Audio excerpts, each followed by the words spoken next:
والمشكل ديال العدد ديال الاطور او ديال التقنيين اللي خصهم يراقبوا.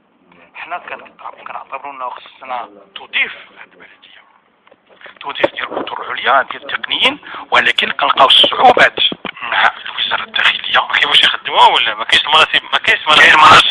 كاين مناسب الماليه، ولكن انا نعطيكم مثال. عندنا واحد جوج ديال السيدات الاطور العليا اكثر من عام، والملف ديالهم في الرباط وباقي حاصل في الرباط. عندنا واحد العدد ديال المهندسين خديناهم وكيشتغلوا لحد الساعه في اطار كنفضلوا باش واحد يشتغل معنا ونشوفوا الكفاءه ديالته باش عاد نوظفوه، ماشي نوظفوا اي واحد. عند واحد العدد ديال الاطور يمكنوا يتوظفوا. مشكل مطروح، مشكل ديال المباراه. فاحنا المشكل اللي عندنا اليوم في البلاد ما عندناش كجماعات، ما عندناش الحريه والاستقلاليه باش نسيروا باش يكون عندنا موظفين في المستوى. ما يمكنش الرئيس يخدم بوحده، ما يمكنش نواب الرئيس يخدموا بوحدهم. خصنا اداره. عندنا الحمد لله اطور كيخدموا بدون وقت، ولكن هذا غير كافي. كيفاش انا بغيتو نغطيو المدينه كلها؟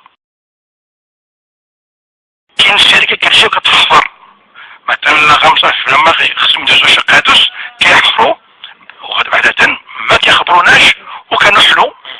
وتشوفهم دابا في عدد ديال السناقي هذوك القواس ديال الرمسه هما السبب ديال عدد المشاكل اللي عندنا اليوم. فلو كان كل واحد يدير خدمته، كل واحد يحترم المقاييس التقنيه، ما غيش نحلوا له عدد المشاكل. بالنسبه للسوق ديال سوق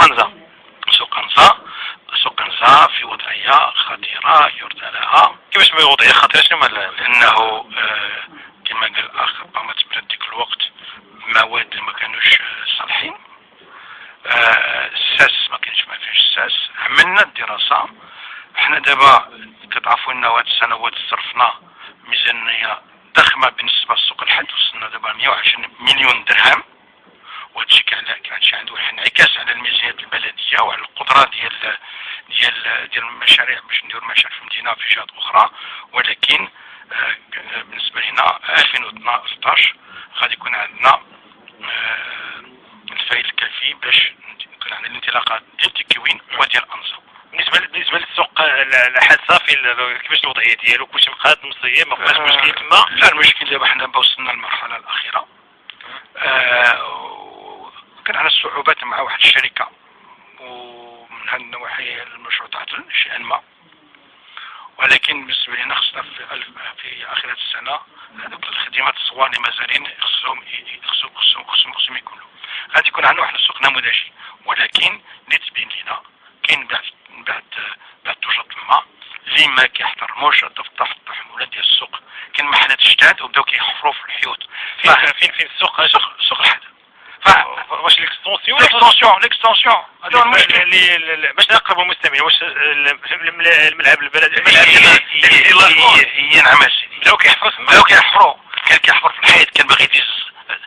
عندنا واحد الفوضى في المدينه، والمجلس اذا ما كانش المعاونه ديال الجميع ما يمكنلوش. عندنا القانون وغادي نبقاو نطبقوا القانون. شكرا لك. معنا جوج مكالمات. معنا الاخ خليل من اكادير. خليل تفضل. سي احمد في طريق. السلام عليكم. تفضل السؤال ديالك مباشر. سي طريق، بغيت عندي جوج اسئله مباشره. تفضل. يعني واش هاد السكان ديال حي ادرار يعني في طي النسيان، لانه لا يقال في طريق حنا دابا سنتين وما عندناش الاداره العموميه، فاللهم ان هذا لمنكر. راه غير هذا الاسبوع اللي فات في طريق الجار ديالي تعرض الى سرقه، فهذا ربما يمكن نتكلموا على الاداره العموميه، نتكلموا على الامن والامان. فاحنا الان في الحصوات ما عندنا لا امن ولا امان. هذا السؤال الاول. بالنسبه للسؤال الثاني في طريق هو بالنسبه للكيله الضاله، فربما يعني الاكادير وخصوصا منطقه حي تيليله وحي ادرار تعرضت واحد الانتشار كثير ومهول ومخيف للكلاب الضاله. فالله يجازيكم بخير. يا اما اعتمدوا احنا نحاربهم يا اما نديروا شي حل. وشكرا. باش السؤال واضح ديال بالنسبه لادرار، السكان ديال ادرار عارفين ما هو المشكل. هذه جزيئة جديدة، وبالأسف الإنارة العمومية فيها مبنية على الغش. نعم، الغش. شكون هذه؟ العمران. الاخرين عندهم حق رد. البوت معلوم عنده حق للرد. البوتوات كاين اي واحد يمشي تما انه دابا تبدا منهم باش يصلحوا باش يعاودوا لينا بزاف ديال البوتوات. واش البوتوات فين ما كاين شي واحد كيتكا على البوتو كيطيح في ادرار فكيفاش بغيتي تكون هكا. وحتى هذوك البولات يستعملوا بواحد الجوده ناقصه جدا. فالمشاكل ما يمكنناش نطلقوا الاناره العموميه في هذا الطرف. خصهم يصلحوا خصهم يعاودوا. دابا بداو الخدمه بداو كيصلحوا دوك البوطوات. حتى كل واحد دابا اللي جاي تما غادي يبان ليه داك الساس كي داير. بالنسبه السلك حنا كتبنا السلك ديال الالومنيوم لانه كتعرفوا كاينه السرقه في المدينه. وفاش الاخوان كيقولوا مشكل الامن كاين مشكل الامن اللي مطروح كاين مشكل ديال المراقبه اللي مطروحه. كيفاش كتصوروا كيلومتر 2 كيلومتر ديال الكابل ديال النحس كيتسرق في المدينه وحتى واحد ما كاينش يدير البحث عليه. فين هما الاطراف الاخرى؟ انتم هما الوسطاء بين المواطنين والمواطنين انتم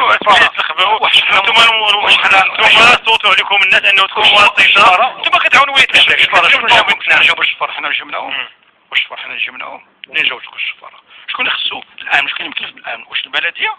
ولكن علاقه انتم كتبلديه الناس صوت الناس كتمثلوا وتقول لهم ديروا الاجتماعات مع الان وديروا مع المسؤولين الامنيين عشان الناس كيتسكاو. ما كاينش ما شوف حدا الكوميساريه وسط المدينه سرقنا الكابل. بالنسبه للظاهره ديال الكلاب في المدينه نقول لكم عندنا واحد القسم اللي كاين واحد المجهود يوميا ربما كل شهر شي فوق من 150 مليون. ولكن شي من المحيط انه كاين ميزان واحده اللي كاين موجود في الاتجاه اللي عنده واحد القسم اللي كيشتغل. وكل نهار انا شخصيا كنعيط للقسم ديالنا يوميا. الناس كيتصلوا بنا يوميا ورغم المجهود اللي عندنا كل نهار كنقضوا واحد العدد ديال الكلاب في المدينه بالاسف. شكرا لك. قبل ما نرجعوا للسي قبل عندنا الاخ حميد من انزا. سي حميد تفضل. السلام عليكم. ومستلم السؤال ديالك مباشره سي حميد. عندنا الرخص ديال انزا. الرخص ديالاش؟ الرخص ديال البني. غادي ناخذ شويه قال لنا 9000 درهم. ما عرفناش واش داكشي كاين شي سميتو ولا ما عرفناش. صافي هذا شو عندي واحد السؤال ديال البرات ديال اللي كانوا في نسرقاو ايه هذوك اللي حدا سميتو اللي حدا القاعه. حولونا سي من تما عطونا واحد الورقه حولونا مازال ما دارونا معنا والو. سير لهنا ما خلينا نتنقل. فين حولونا من سميتو فوق الشانطي. حولونا تما وجاو اتصلوا داك الشيء عطونا هذا داك الشيء بحال ديال سميتو ولكن ما شفنا والو لحد الان. شكرا لك سي حميد. بالنسبه القضيه ديال الضريبه على ديال انزا كتكون ناس بزاف ديال انزا تاع الضريبه غاليه بزاف. هاد الضريبه في علمكم انه قدمت في امام البرلمان واحد القانون جديد. مشروع قانون باش المواطنين ديال دور الصفيح ما يبقاوش يخلصوا هذوك الضريبه على البني وعلى الاراضي غير مبنيه. اليوم المواطن كيخلص تقريبا شي 4000 حتى ل 5000 درهم. حنا شنو طلبنا باش هذا المواطن يخلص واحد المبلغ ديال 500 درهم رمزي ديال 500 درهم. بالنسبه للاراضي غير مبنيه 2 درهم في بلاصه 12 درهم. جميع البرامج اللي كانوا حاضرين مشاو معنا في نفس الاتجاه وكنتمنى باش هادشي هذا القرار يدوز في اطار المشروع ديال الميزانيه الجديده بالنسبه يدفع في الميثاق في البنود 45 و 54. لان كتاسف انه المنعشين هكا الكبار اللي عندهم مشاريع في اطار ما يسمى بالسكن الاجتماعي هذو معفيين من جميع الضرائب. وهذا تغيير اللي داز في الغرفه الثانيه في 2010 بواحد السرعه وبواحد السهوله اللي عنده اللوبي اللي كيدافع عليه القانون كيدوز اللي ما عرفش لوبي هذه ما كيدافع عليهم. هذه السنوات برلمانيين لا منتخبين هذه السنوات وحنا في امجنا كثير كندافعوا وحنا الوحيدين اللي طرحنا هذا المشكل. 2004 صدرنا قرار في مجلس ديال اكادير باش نعفيو الناس بالضريبه على الرخصه تبني. داروا فينا المجلس تشاو الحسابات، كانوا غادي يعلقوا واحد الموظف، كانوا غادي يصيفطوا للحبس. علاش ما تخلصتوش من الناس؟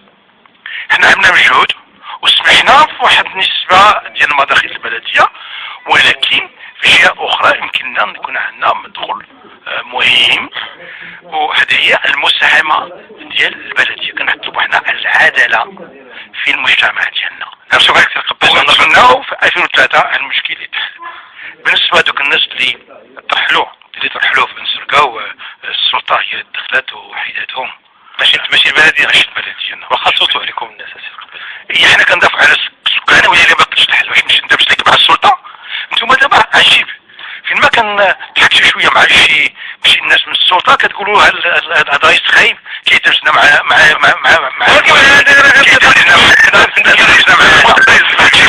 من الناس. انت الرئيس كندرسوا لصالح مصلحه ديال المواطنين. شكرا لك محمد. السلام عليكم.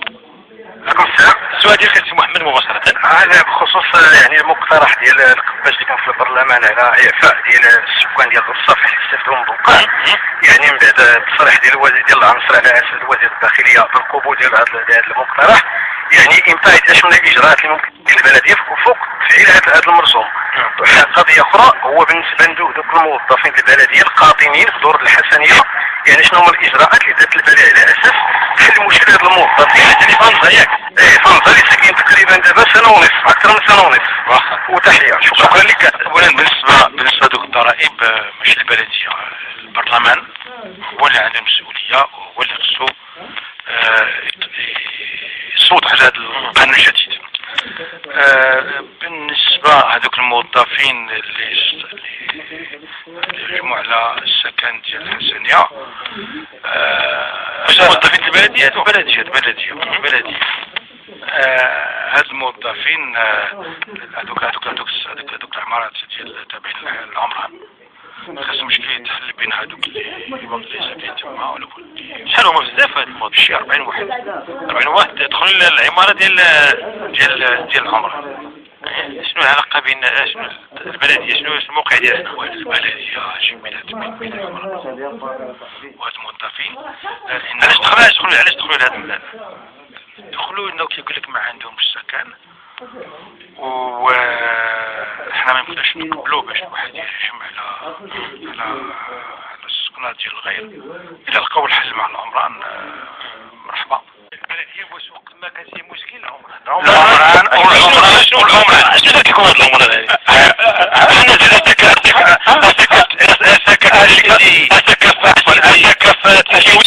نحن كيقول لك العمران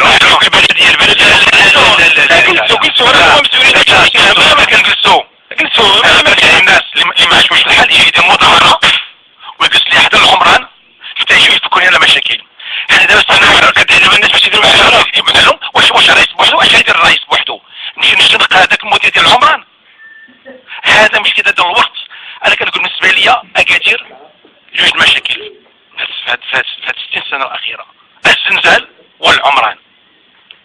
انه فوق من 50% ديال الجزيئات في اكادير دارهم طرف العمران، لا في تيكوين لا في اكادير. مالهم هادو الجزيئه مبنيين على الغش. فاش كتكون الطريق اللي عندها 7 سنين 8 سنين وكتجي شتا ديال عامين وشتا كدير لك الطريق، هذا ماشي الغش. وعندنا الطرق كان في الفونتي فونتي الطريق اللي عندها 30 سنه ومازال صحيحه وما فيها لا حفره لا والو. هادشي كيبين الفرق بين البنيه التحتيه في فونتي اللي دار هذه 30 سنه وهادشي اللي دار هاد 10 سنوات الاخيره. فاحنا كبلديه كنعتبروا انه كاين دابا التحملات دابا خصو تحترم. خص اولا الطرق اللي تصوبوا خصهم يتصلحوا بالمقاييس القانونيه. وكاينين في بعض البلايص مازال بيست. واش حنا في مدينه مثل الهدى عندك روتيليلا مازال عندنا اليوم طرقان بالتراب. هذوك الطرقان بالحفاري ما فيش الوضع الحار فيما كتجي اللي ما كتغيس انه كتدخل عند الناس. هنا عندنا ورث. دابا عندنا وعد من طرف العمران حاليا باش يفكوا معنا هاد المشاكل، ولكن كيقول لك ما عندناش امكانيات ماديه وهما في ازمه، عندهم فوق من مليار ديال الديون، كاينين بقعنا في اكادير اللي تبعوا الناس اللي ما خلصوش لحد الساعه. فكاين واحد المشكل ديال التسيير ديال العمران السابقين اللي كانوا مسؤولين هنايا، كانوا كيلعبوا بالملك بالمال العام. فاش كتصور عندهم مليار و200 مليون اللي ما تخلصش في هذوك السيئات، الناس خداو الارض وما خلصوا شيء. كتعرفوا السياسه ديال السمساره في هذه المدينه. دابا كنقولوا لهم فيما عندكم مشتريين صلحوا لينا. غادي تبدا الانطلاقه في اسكا في الدور السويري. اسكا كارثه، اسكا في سكيوي كارثه. كان كذلك في الهدى في الشهور المقبله غادي يبداو في المنطقه الجنوبيه ديال الهدى. ففين ما مشيتي، فين ما كاين شي حي اللي عنده ارتباط بالعمران في مشاكل. حنا اليوم الميزانيه ديال البلديه كنصرفوه على الملك البلديه، كنعني بالملك الجزئيات اللي هما ملك البلديه اليوم. ف الباطور غادي يبدا العمل. عندنا اليوم هاد السنه غادي نصرفوا فوق من 75 7 مليار ونص من سبا الطرق في المدينه. ما تقولش ديال قباج هو المنطقه السياحيه، لان المشكل هو المنطقه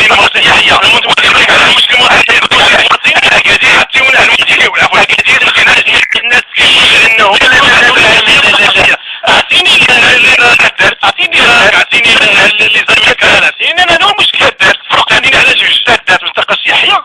معلوم انا كنعتبر اكادير كلها مدينه سياحيه.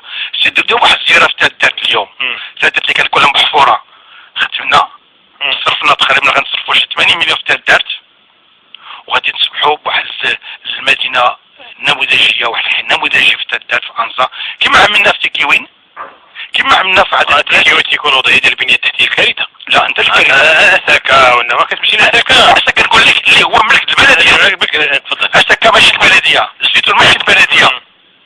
حنا كنشوفوا اليوم الا بغاو الاخوان، الا ما لقيناش الحلول في الاسابيع المقبله، انا مستعد نقول للناس بسم الله ونتلاقاو هنا عند العمران. نتلاقاو عند العمران، انه انا عييت من هذا الكلام اللي كيقولوا البلديه بالفعل. وانا كيعرفوكم انتم، انا ما كنعرفوش انا كنستدعيهم الى ما كانش اصلاح في الاسابيع المقبله. انا مستعد نقول للناس بسم الله نتلاقاو عند العمران. انه فاش كتلقى الطريق اللي عندها عامين 3 سنين 5 سنين، هذيك الداخل اللي كدير الروضه، اللي تصوبات جديده اللي تصوبات هذيك 5 سنين وكانت كلها محفوره. علاش؟ انه فين ما كتكون الشتا كتبقى الماء تما، بحال شي 3 سنين الماء تما. انه ما كاينش المعقول، ما كاينش كاين اللعب. وهادشي اللي خرج على بلادنا باش نكونوا واضحين.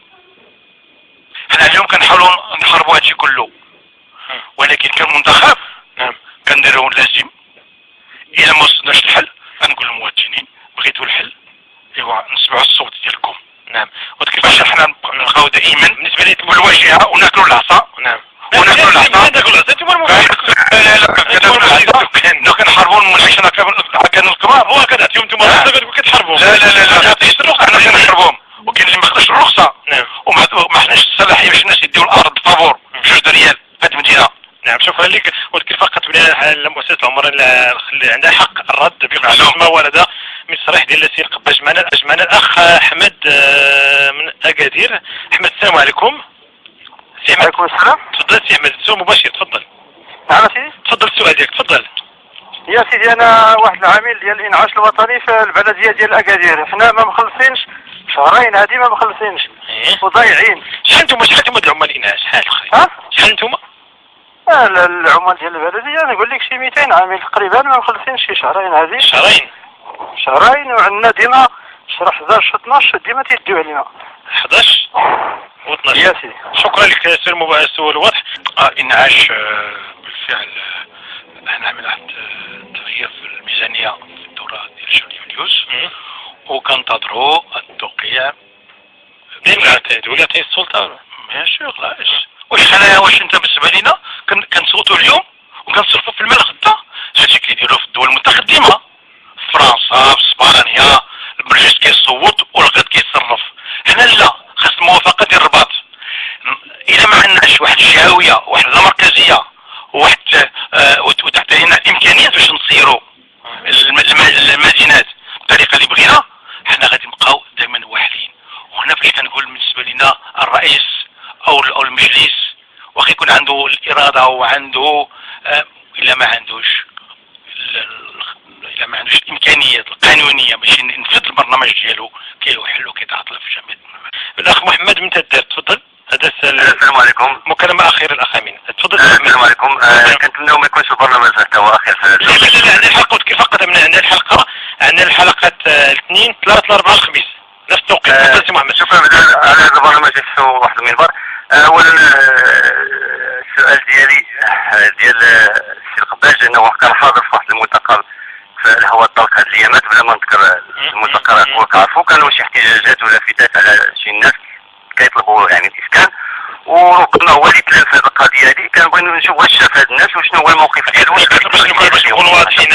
باش نكونوا واضحين كتقصد الناس اللي منهدموا ياك؟ تماما هكا باش تكون شوف